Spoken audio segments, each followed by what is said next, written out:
My name is Indy and this is Out of the Ether, where I simply read the best, most interesting, or most controversial comments that you have written to us about the Great War.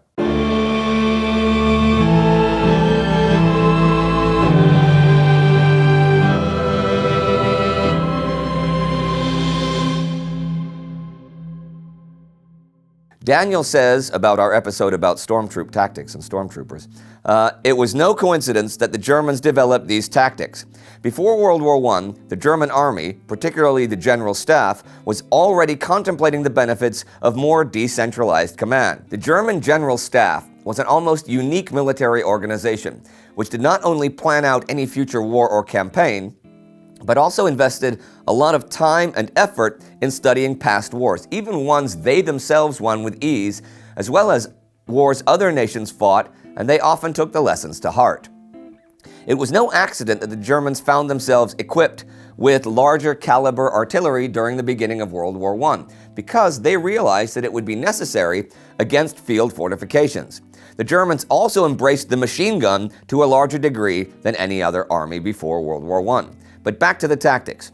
What happened in the German General Staff before the war was a discussion between the two main interpretations of the Napoleonic Wars, namely Jomini and Clausewitz. Jomini was a Swiss general in the French army and knew Napoleon personally because he was part of a number of Napoleonic campaigns.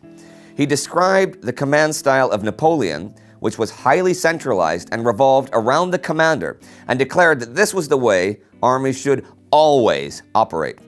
The alternative was Clausewitz, who went far more in depth and described combat conditions and problems based on his experience in the Prussian army fighting Napoleon.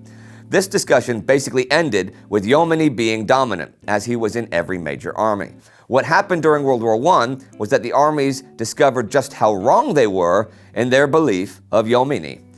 For the Germans, the answer was quite simple.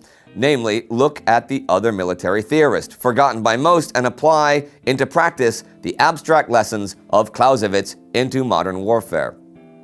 These stormtroopers are one of the results of that realization. After World War I, only two countries really developed onwards from what happened, namely the Germans and the Soviets. Both started thinking in combat departments and not in lines.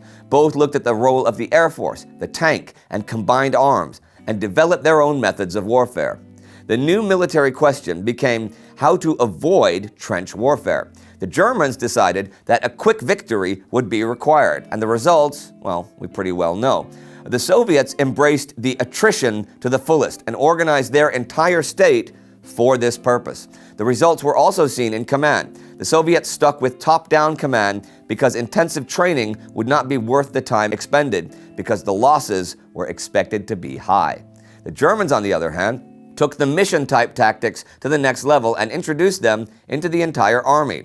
Yes, they lost again, but the German approach was the better one in a lot of ways. It was just that they ran up against a country determined to fight to the last man, ready to do this, and with enormous support from the USA to actually do it. Well, thank you for that. That was actually a very interesting analysis. While the decentralized tactics of the stormtroops really came to the fore in the First World War, people had begun thinking in that direction already in the late 19th century, like von Moltke the Elder had been thinking about that. As for the Second World War, that's not really my field of expertise, but, well, perhaps we will talk about that one day in the future. If you'd like to see that episode where we talk all about stormtroopers, you can click right here for that. We will see you very, very soon.